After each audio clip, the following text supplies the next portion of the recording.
Good day. The relationship between system users task and business intelligence or BI success in a public healthcare setting in Denmark. Researcher is Rega Garbo, Department of Business and Management, Aalborg University, Denmark.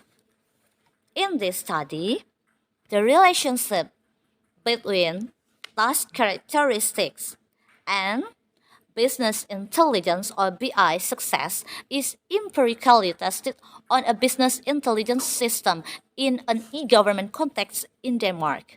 The purpose of the study is to investigate which tasks contribute to BI success. A total of 1,351 end users replied to the questionnaire and the response rate was 32%. In this study, task compatibility and task difficulty have a substantial relationship with user satisfaction. The relationship between task significance and use was also substantial, as well as the relationship between user satisfaction and individual impact. The model was a good fit, having a relatively high determination coefficient and predictive relevance. Therefore, the study determines that tasks are important factors contributing to BI success. Keywords: task characteristics, business intelligence success, public sector, quantitative research. Baiklah rekan-rekan yang berbahagia, saya akan menjelaskan tugas studi kasus keberhasilan implementation business intelligence system dalam bahasa Indonesia dengan menganalisis sistem yang berjalan dalam setting e-government layanan kesehatan masyarakat di Denmark, negara tempat saya tinggal.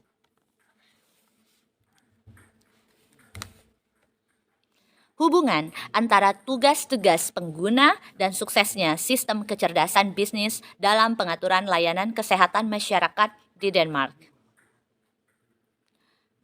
Dalam penelitian ini, hubungan antara karakteristik tugas dan keberhasilan business intelligence atau BI secara empiris diuji pada sistem intelijen bisnis dalam konteks e-government di Denmark.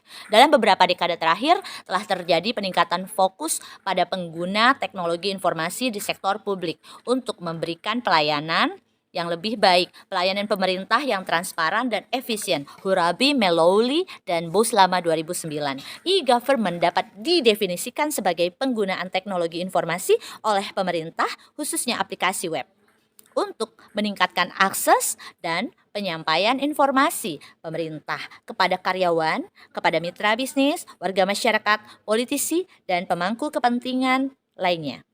Torres, Pina, dan Royo 2005. Ada beberapa perbedaan antara sektor publik dan organisasi swasta mengenai manajemen, tujuan mendasar, dan tata kelola. Itu menurut Azari dan PIK 2009. Selain itu, pemerintah berada di bawah tekanan untuk mengurangi biaya serta memberikan layanan berkualitas tinggi. Fernandez, Alan Charles, Mills, and Korea 2014. Lebih banyak kompleksitas diperlukan dalam IT sektor publik infrastruktur karena tanggung jawab yang luas yang didukung oleh teknologi. Tanggung jawab ini termasuk pada sektor kesehatan, layanan sosial, transportasi umum, kebijakan pasar tenaga kerja, penitipan anak, sekolah dasar, dan kebijakan lingkungan. Kommunernes Landsforening 2017. Denmark memiliki 4.200 sistem informasi teknologi yang berbeda dengan alur kerja dukungan IT federal. Selain itu, sistem lain ada di tingkat regional dan tingkat kota. Di sektor publik, perhatiannya telah diberikan kepada nilai potensial data. Setiap hari sejumlah besar data dihasilkan melalui operasi sehari-hari, seperti pembayaran pensiun, pembayaran pajak, penagihan, dan pelaporan perawatan kesehatan. Cavanilas, Corey, and Westchester 2016. Jawaban atas tantangan manajemen di sektor publik adalah menggunakan analisis data untuk mendukung pengambilan keputusan. Wiksom and Watson 2010 telah mendefinisikan intelijen bisnis atau BI sebagai, yaitu kondisi sebuah payung istilah yang umum digunakan untuk menggambarkan teknologi, aplikasi, dan proses untuk mengumpulkan, kemudian menyimpan, mengakses, dan menganalisis data guna membantu pengguna membuat keputusan yang lebih baik. Secara umum, banyak organisasi menerapkan BI karena potensi dampaknya terhadap kinerja bisnis. Hawking and Sellito 2010, Watson and Wixon 2007. Oleh karena itu, kesuksesan intelijen bisnis sangat penting bagi organisasi yang berinvestasi dalam teknologi. Ada 5 karakteristik tugas mesti diingat. Adalah kompatibilitas tugas, signifikansi tugas, saling ketergantungan tugas, kesulitan tugas, dan kehususan tugas. Pada jurnal ilmiah kali ini, karakteristik tugas dan hubungannya dengan keberhasilan bisnis intelligence system telah dipaparkan. Kompatibilitas tugas adalah kesesuaian antara tugas-tugas pengguna yang melakukannya dengan sistem BI yang digunakan. Peter et al. 2013. Menurut Goodhue 1988, jika ada korespondensi antara tugas karyawan dan fungsionalitas sistem akan berdampak pada kinerja. Alasan dibalik ini adalah bahwa jika tugas compatibility tinggi, pengguna akan menggunakan sistem dan kepuasan pengguna akan tinggi. Dan sebaliknya, signifikansi tugas adalah pentingnya tugas dan dampak pengabaian tugas pada proses individu atau organisasi. Peter et al. 2013. Dalam hal sistem informasi, betapa pentingnya tugas itu ketika diselesaikan dengan sistem intelijen bisnis ini. Dalam penelitian tentang sistem informasi, itu adalah hubungan antara penggunaan dan dampak yang diselidiki. Lim, Pan, dan Tan 2005, Venkantes, dan Davis 2000. Baiklah, kemudian selanjutnya dalam artikel ini, keberhasilan BI didefinisikan sebagai dampak yang positif pada satu atau lebih dari 3 konstruksi, yaitu kepuasan pengguna, penggunaan, dan dampak individu. Ketiga konstruksi tersebut terkenal di bidang penelitian sistem informasi, Dillon and McLean 1992-2003. Apalagi ketiga konstruk tersebut merupakan variabel dependent yang paling banyak digunakan sebagai ukuran keberhasilan. Peter, Dillon, and McLean 2008, Peter et al. 2013. Bailey and Pearson 1983 mendefinisikan kepuasan pengguna sebagai definisi kepuasan yang berlaku adalah jumlah reaksi tertimbang pengguna terhadap serangkaian faktor. Beberapa penelitian telah dilakukan pada berbagai informasi sistem untuk menentukan seberapa puas pengguna dengan sistem. Seringkali, sebuah sistem diperlukan bagi pengguna akhir atau end user untuk melakukan fungsi pekerjaan. Oleh karena itu, kepuasan pengguna harus diukur dengan sistem tertentu. Richer, Wright, Peter, and Zhang 2012. Dalam penelitian ini, kepuasan pengguna diukur sebagai kepuasan secara keseluruhan. Seperti yang dijelaskan sebelumnya bahwa karakteristik tugas yang berbeda terkait dengan kepuasan pengguna. Namun, kepuasan pengguna juga terkait dengan faktor-faktor keberhasilan lainnya, termasuk penggunaan dan dampak individu. Dillon and McLean 1992 dan 2003. Konstruk sukses BI lainnya adalah use. Penggunaan adalah cara dan sejauh mana pengguna menggunakan kemampuan sistem. Peter et al. 2013. Seddon 1997 telah mendefinisikan ada 3 cara di mana penggunaan dapat dipahami. Yang pertama, gunakan. Dapat dipahami sebagai variabel yang merupakan proksi dampak dari sistem. Kedua, penggunaan. Mungkin merupakan ekspresi dari niat pengguna untuk menggunakan sistem. Yang ketiga, use. Penggunaan di sini dapat dipahami sebagai suatu peristiwa dalam suatu proses yang mengarah pada dampak ketika menggunakan sistem. Dalam penelitian ini, penggunaan dipahami sebagai pengertian yang ketiga. Dalam kajian literasi ada hubungan antara penggunaan dan kepuasan pengguna, dan antara penggunaan dan dampak individu. Peter et al. 2008. Konstruk keberhasilan bisnis intelijen yang terakhir adalah dampak individu yang dapat didefinisikan sebagai sebuah indikasi bahwa suatu informasi sistem telah memberi pengguna pemahaman yang lebih baik tentang konteks keputusan, telah meningkatkan keputusannya, membuat produktivitas, telah menghasilkan perubahan dalam aktivitas pengguna, atau telah mengubah persepsi pembuat keputusan tentang pentingnya sistem atau kegunaan sistem informasi. Dillon and McLean 1992. Kemudian menurut Dillon and McLean lagi, penggunaan dan kepuasan pengguna memiliki dampak positif atau negatif dari sudut pandang pengguna. Dillon and McLean 2003. Hipotesis pada artikel ini berfokus pada hubungan antara karakteristik tugas dan kesuksesan intelijen bisnis dari perspektif pengguna sistem. Dalam studi ini, hubungan antara karakteristik tugas dan konstruksi sukses dianalisis. Studi kasus dilakukan dengan tujuan untuk menyelidiki tugas-tugas mana yang berkontribusi pada kesuksesan bisnis intelijen. Fokus kajian adalah pada hubungan antara tugas-tugas pengguna dan suksesnya sistem bisnis intelijen dalam pengaturan layanan kesehatan masyarakat di Denmark. Yang mana pada pemaparan di atas menunjukkan bahwa varians dampak individu dijelaskan 56,6% pada kedua model, sedangkan varians kepuasan pengguna dijelaskan 37,5% di model 1 dan 37,8% di model 2. Akhirnya penggunaan dijelaskan 12,1% di model 1 dan 11,7% di model 2. Selain itu, untuk R2 adjektif ukuran F2 atau efek itu dievaluasi. Tujuannya adalah untuk menguji setiap kali konstruk eksogen memiliki dampak substantif pada konstruk endogen. Hare et al. 2017. Menurut Cohen 1988, F2 nilainya 0,02, 0,15 atau 0,35 direpresentasikan sebagai kecil, sedang, dan efek besar. Dalam kedua model, kompatibilitas tugas memiliki efek menengah pada kepuasan pengguna. F2 sama dengan 0,248 atau 0,246. Kesulitan tugas memiliki efek yang rendah pada kepuasan pengguna, yaitu F2 0,042, sedangkan signifikansi tugas berpengaruh rendah terhadap penggunaan F2 0,062, 0,065. Akhirnya, kepuasan pengguna memiliki efek besar pada dampak individu di kedua model, F2 0,693. Dalam PLS, penggunaan root mean square residual standar dapat digunakan untuk mengukur kecocokan. Hare et al. 2017. Penelitian dirancang untuk menentukan hubungan dan efek antara pengguna sistem tugas-tugas yang berbeda karakteristik dan keberhasilan Business Intelligence System yang diperiksa secara empiris dalam pengaturan layanan kesehatan publik. Yang luas, surveinya memberi peneliti informasi tentang hubungan antara konstruksi yang berbeda. Kontribusi dari makalah ini melampaui penelitian yang diterbitkan sebelumnya.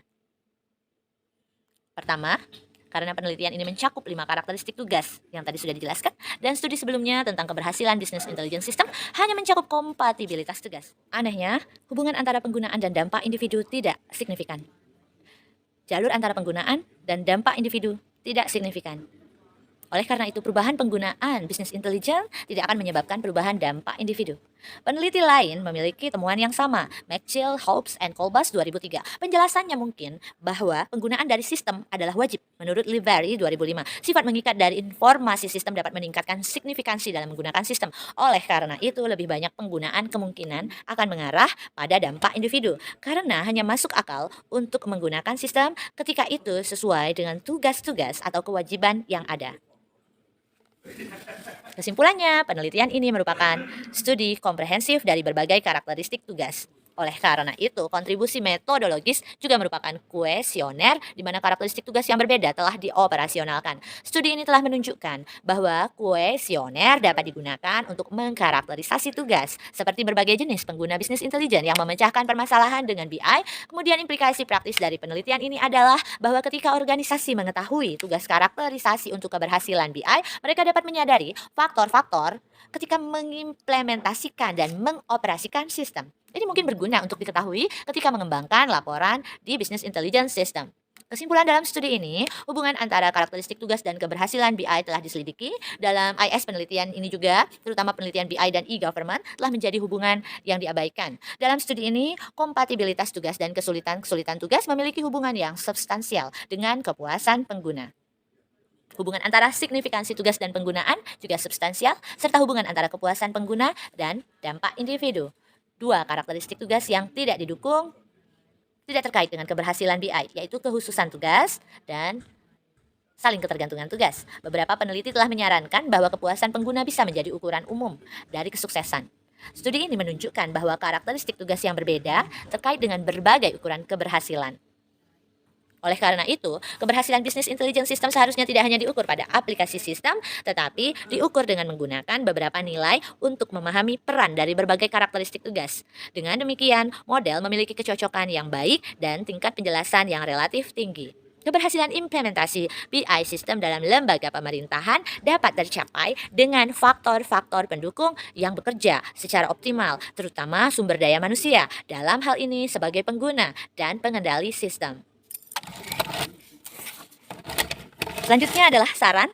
Dari pengamatan saya, hal-hal yang masih harus dikembangkan agar Business Intelligence System dalam kajian jurnal yang saya amati ini bisa menjadi lebih baik adalah terkait pada apa yang telah disampaikan oleh peneliti, bahwa temuan dalam penelitian ini tunduk pada setidaknya ada 2 keterbatasan.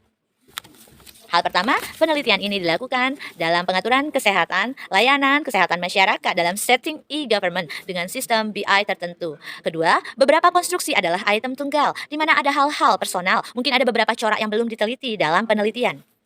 Maka, penelitian lebih lanjut kelak bisa fokus pada hubungan antara semua karakteristik tugas dan keberhasilan informasi sistem. Menginvestigasi karakteristik tugas mana yang berkontribusi terhadap kesuksesan, penelitian di masa depan juga dapat membahas hubungan antara karakteristik tugas dan keberhasilan BI dengan sistem BI yang berbeda dalam pengaturan organisasi yang berbeda pula.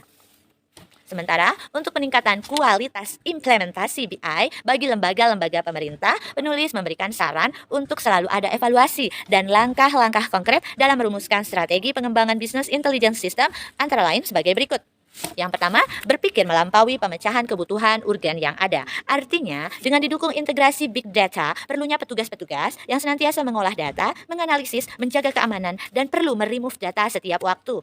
Yang kedua, tingkatkan pelatihan strategi BI yang menarik dan berkelanjutan. Artinya, para pekerja merasa bahagia dalam bekerja, belajar, dan berlatih, yang kemudian dapat bekerja optimal dan makin meningkatkan kualitas kinerja, termasuk dalam menggunakan BI di lembaga. Yang ketiga, jaga agar proses para pengguna tetap agile dan selalu bersiap untuk menyesuaikan solusi BI. Keberhasilan dan metrik kinerja proyek, Business Intelligence System harus terus dianalisis, terutama ketika tujuan bisnis berubah. Ketika proyek BI sedang berlangsung, berikan penyebaran informasi kepada lebih banyak orang di seluruh organisasi, di berbagai departemen. Juga pertimbangkan untuk menyesuaikan visualisasi data berdasarkan peran dan eksperimen dengan alat penyampaian informasi baru yang paling sesuai dengan kebutuhan organisasi bagi para pengambil keputusan. Kemudian, yang keempat, temukan silo data dan mengintegrasikannya ke dalam aliran data yang dipergunakan. Meskipun tentu saja tidak ada yang salah dengan mempertahankan data yang telah dikumpulkan. Jauh lebih efektif untuk menggunakannya. Ada banyak alat analitik di luar sana untuk mengarahkan jawaban atas pertanyaan pengguna tentang big data. Beberapa pilihan yang lebih populer termasuk Apache, Solve, Apache Drill, Splunk, dan QlikView. Sebagian besar sumber tradisional seperti basis data relasional sudah memiliki perangkat lunak analitik yang kuat. Yang kelima, bersikap proaktif dengan teknologi business intelligence yang baru. Misalnya ada pergeseran signifikan ke arah adopsi cloud karena lebih banyak perusahaan memindahkan pemrosesan data dan kolaborasi dari premis ke cloud. Tren ini sering masuk akal bagi banyak perusahaan karena skalabilitas premis untuk apa yang dipergunakan dan integrasi dengan platform perangkat lunak lain yang sering ditawarkan solusi cloud. Ada alasan mengapa perusahaan seperti Microsoft berinvestasi besar pada platform cloud computing mereka, Azure. Untuk akses yang lebih baik dan mengungkap lebih banyak wawasan data, modernisasi BI dan analitik sangat diperlukan, terutama di sektor kompetitif. Hingga 2017, Gartner memperkirakan bahwa jumlah pengguna bisnis yang melakukan analisis data akan tumbuh 5 kali lebih cepat daripada jumlah ilmuwan data yang sangat terampil. Dan sebagian besar pengguna bisnis dan analis akan mengakses alat layanan mandiri dan menyiapkan data untuk dianalisis.